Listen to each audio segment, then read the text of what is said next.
Hello friends, welcome. My self Gaurav Rajwade and मैं आपका स्वागत कर रहा हूँ हमारे क्लासेस में, that is 21 bit education private limited में। देखो, लास्ट लेक्चर में हमने रोटेशनल डायनामिक्स में क्या देखा था, तो application of parallel axis and perpendicular axis theorem देखे थे। मेरे ख्याल से आपको बहुत अच्छी तरह से समझे है वो। अब लास्ट का एक टॉपिक बचा है, that is what rolling motion, but pure conceptual topic है, तो इसमें सिर्फ 15 to 20 मिनट्स आपको कॉन्सेंट्रेट करना है। पूरा अच्छी तरह से समझ लो क्लास, बिकॉज इसमें ना कॉन्सेप्चुअल क्वेश्चन के साथ कैसे खेलने का, कॉन्सेप्ट के साथ कैसे खेलने का, उसके रिलेटेड बहुत सारे एग्जाम्पल्स मैं आपको दे दूंगा।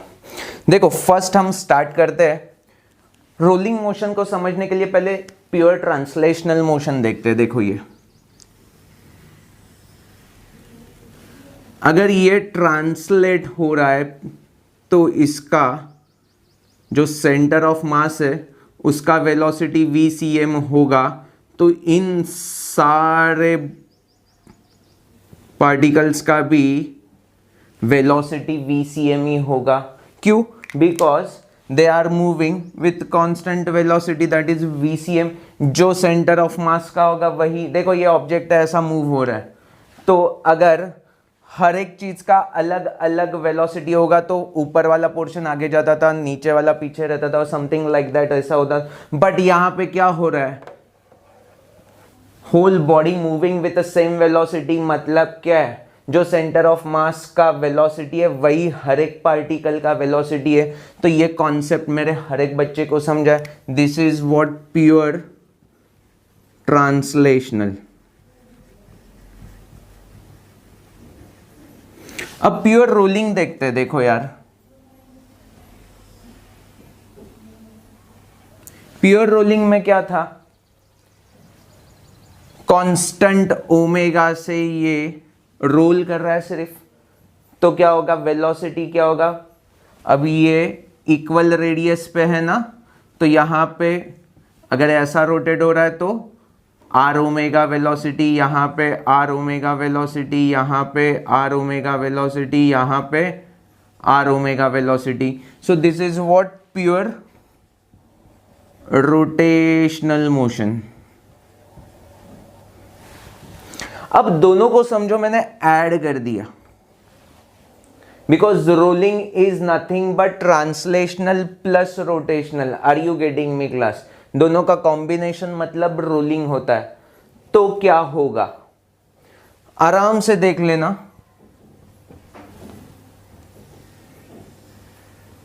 इस पॉइंट पे कितनी वेलोसिटीज एक्ट करेगी, VCM एंड आर ओमेगा। मतलब देखो, मैं ऐसा दोनों रिप्रेजेंट कर देता हूं, this is what VCM and this is what r omega. यहां पे क्या होगा, VCM ऐसा एक्ट कर लेगा, whereas r omega in opposite direction. Clarity है पक्का? और ये सेंटर तो VCM से ही जाएगा आगे, because it is not rotating at all. देखो, इसका बेस्ट एग्जाम्पल है, कार का व्हील देखा है रोड पे मूव करते समय, तो वो क्या होता है, देखो सेंटर की तरफ देखेंगे तो वो सिर्फ ट्रांसलेट हो रहा है, एंड व्हील की तरफ देखेंगे तो वो रोल हो रहा है, वो रोल हो रहा है। Is that clear to you class? अभी देखो, प्योर रोलिंग के लिए एक कंडीशन है, तो पहले हम वो कंडीशन को थोड़ा सा समझने की कोशिश करते हैं। यहां पे ओवरऑल हमें क्या दिखा, बॉटम में दो वेलोसिटीज, VCM ऐसा, R omega in opposite direction. Centre पे VCM, सेंटर ऑफ मास पे सिर्फ एक ही ट्रांसलेशनल, एंड टॉप पे भी दो but in the same direction. यहां तक का ऑब्जर्वेशन एकदम क्लियर है क्लास? ओके। अब देखो हम क्या बोल रहे हैं, कंडीशन फॉर रोलिंग मोशन देखते हैं। क्या क्या क्या कंडीशन फॉर रोलिंग। कैसा रोलिंग है? Pure rolling motion. तो वो कंडीशन क्या है देखने की कोशिश करते हैं। देखो, ये व्हील है, ये सेंटर ऑफ मास है, जिसका वेलोसिटी है VCM, और ये टॉप वाला पॉइंट है जो कुछ डिस्टेंस ट्रैवल करने के बाद फिर से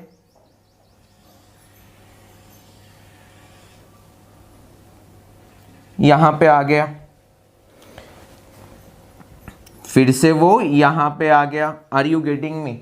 बट एक्चुअली इस पॉइंट पे कॉन्सेंट्रेट करेंगे तो रोल हो रहा है, मतलब कैसे उसका ट्रैजेक्टरी होगा। देखो ये बेसिकली ऐसे जाएगा,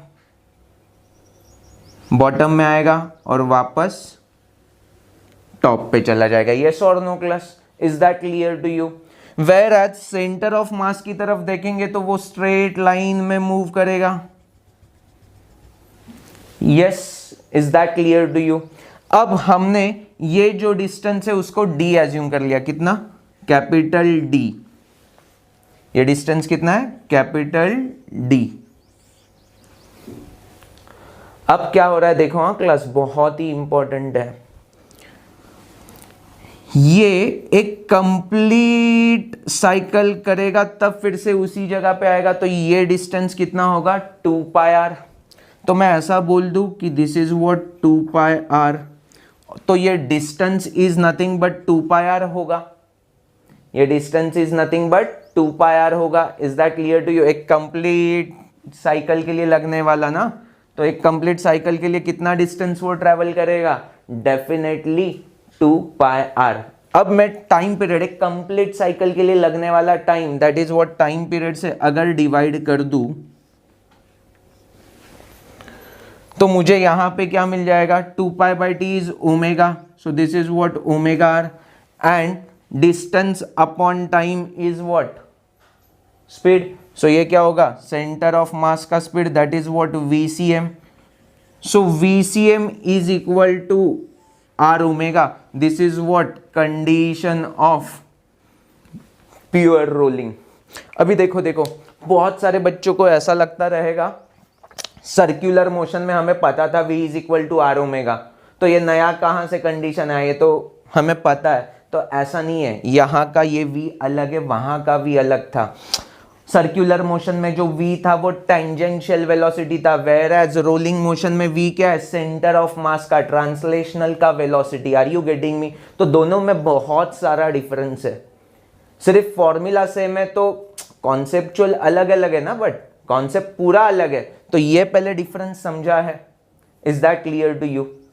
दूसरा कॉन्सेप्ट ऐसा भी आता है, देखो यहां पे रोल होगा ना, ये बॉटम पे, या यहां पे अभी रोल हो रहा है, तो ये बॉटम वाला जो पॉइंट है ना वो एट रेस्ट होगा ना, मतलब वेलोसिटी वहां पे 0 होगा तो ही होल बॉडी रोल कर सकती है। अदरवाइज क्या होगा? यहां पे कोई भी वेलोसिटी डोमिनेटिंग होगी, आइदर फॉरवर्ड या बैकवर्ड, तो इन दैट डायरेक्शन स्लिप मारेगा। सो यहां पे बॉटम पे जहां पे कांटेक्ट हो रहा है रोड के साथ, वहां पे वेलोसिटी क्या होना जरूरी है? 0 होना जरूरी है, तो ही बॉडी रोल करेगा। तो यहां पे देखो बॉटम पे क्या है? यहां पे VCM है, यहां पे r ओमेगा। अगर ये रिजल्टेंट 0 चाहिए तो यहां से भी एक कंडीशन मिल गया था, VCM is equal to r omega.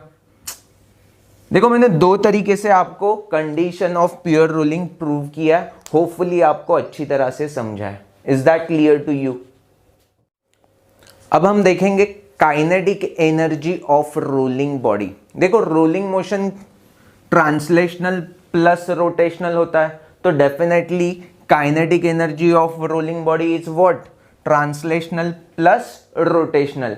हमें रोलिंग के लिए सिर्फ दिमाग में क्या रखना है? VCM इज इक्वल टू क्या है? r omega.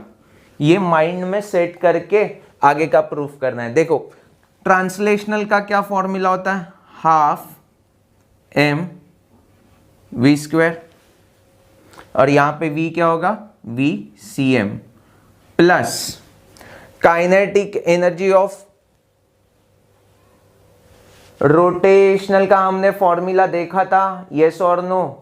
3 प्रूफ अच्छी तरह से, 4 प्रूफ किए थे। वहां पे काइनेटिक एनर्जी का क्या देखा था? Half I omega square, clarity के साथ। बट ये I को मैं क्या लिख सकता हूं? देखो I is nothing but mk square, where k is radius of gyration. Lecture number 1 introduction में ही रेडियस ऑफ गायरेशन बता दिया था। तो आई की जगह पे मैं क्या लिख दूंगा class,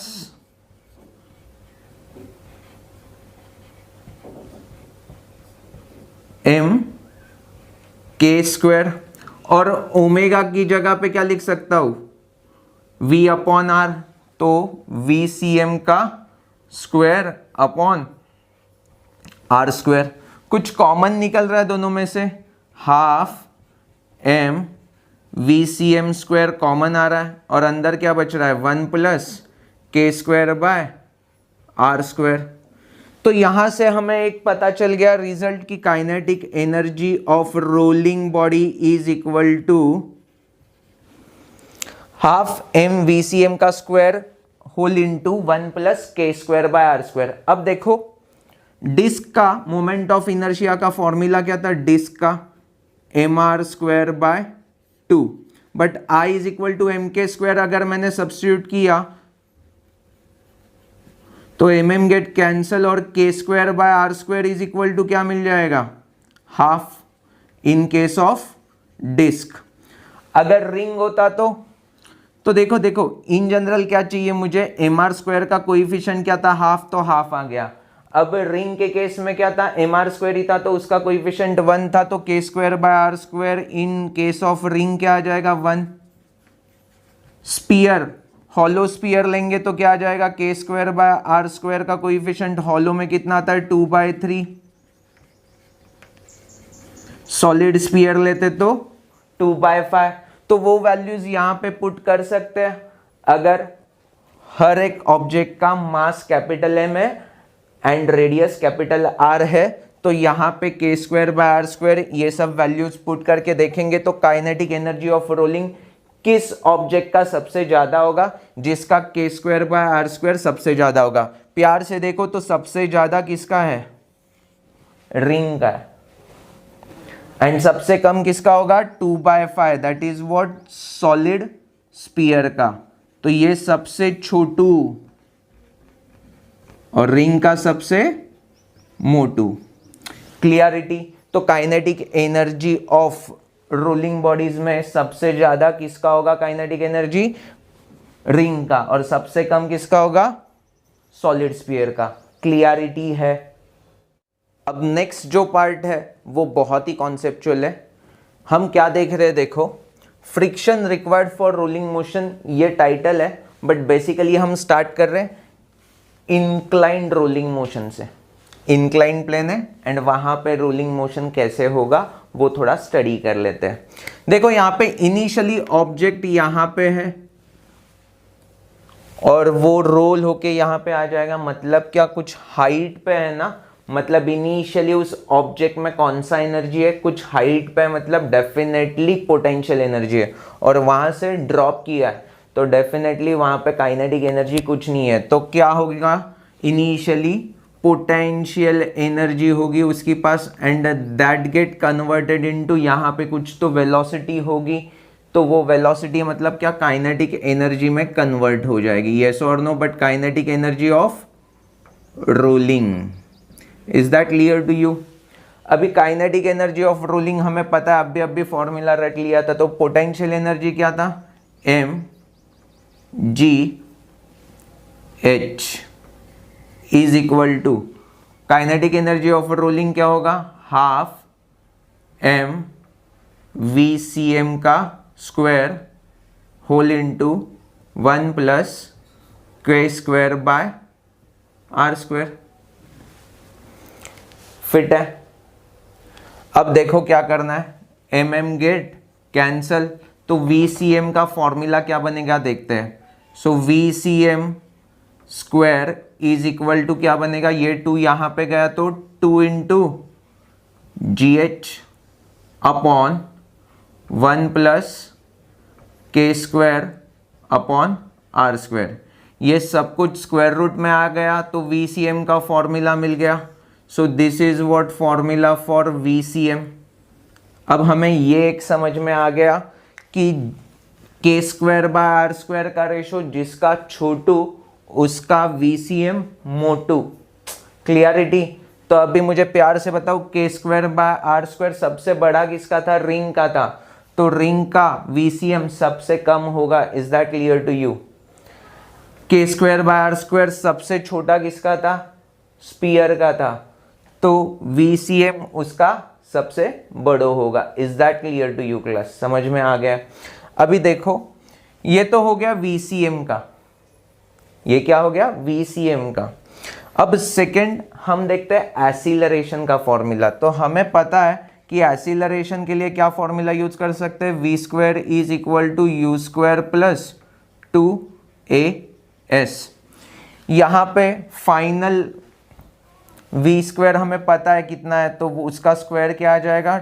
2GH upon 1 plus K square upon are square is equal to you तो 0 है एंड 2AS, ए हमें पता नहीं है, S यहाँ पे लिख दिया है, तो 2 गेट कैंसल, ये S यहाँ पे आ गया तो क्या हो जाएगा? H अपॉन S हो जाएगा। येस और नो क्लास? तो मैं एसिलरेशन का फॉर्मूला क्या लिख सकता हूँ? एसिलरेशन भी क्या होगा? अब ये VCM है तो ये भी सेंटर ऑफ मास का ही एसिलरेशन होगा। तो acceleration of centre of mass is G।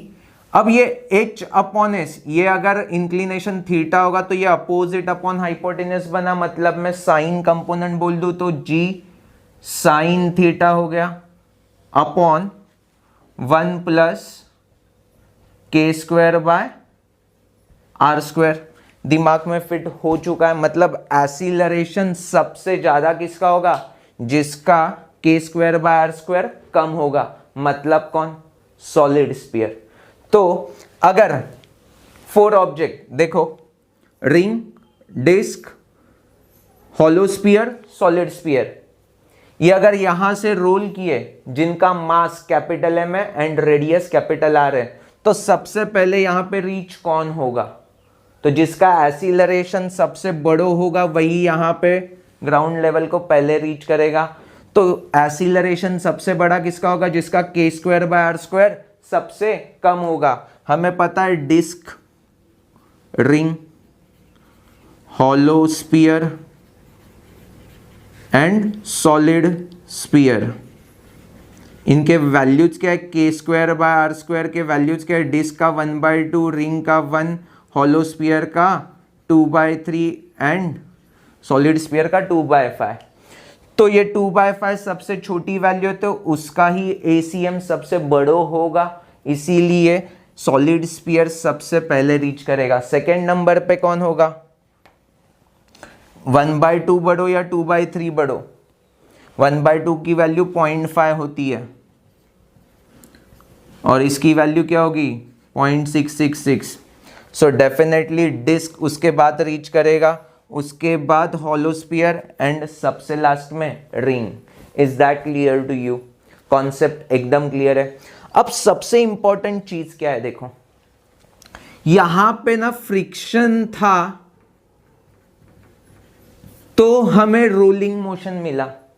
अगर यहां पे फ्रिक्शन ही नहीं होता तो चारों के चारों ऑब्जेक्ट ड्रैग कर जाते थे। मतलब क्या?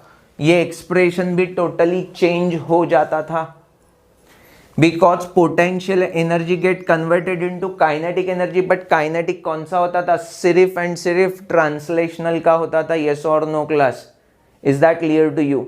सो friction is necessary for rolling motion.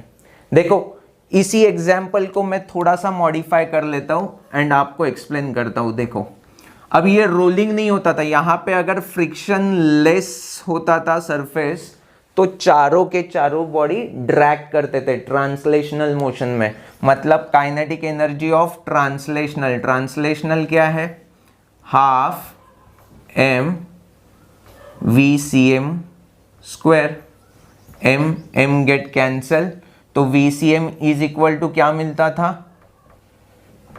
√2GH। अब प्यार से देखो, √2GH में G कांस्टेंट है, H कांस्टेंट है, मतलब वेलोसिटी सबका सेम होगा। यस और नो क्लास? तो it is independent of any object, वो सबका सेम ही होने वाला है। Is that clear to you? तो एक्सीलरेशन का भी फॉर्मूला सिर्फ जी साइन थीटा आएगा, नथिंग एल्स। तो g sine theta it's a constant, it's not depending on k square by are square ratio. So acceleration भी हर एक ऑब्जेक्ट का same होगा।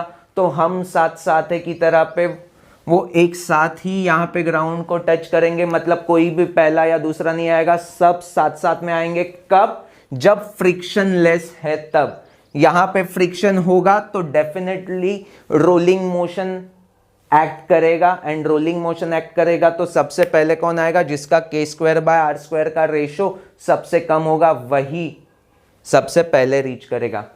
होपफुली आपको ये कॉन्सेप्ट अच्छी तरह से क्लियर है।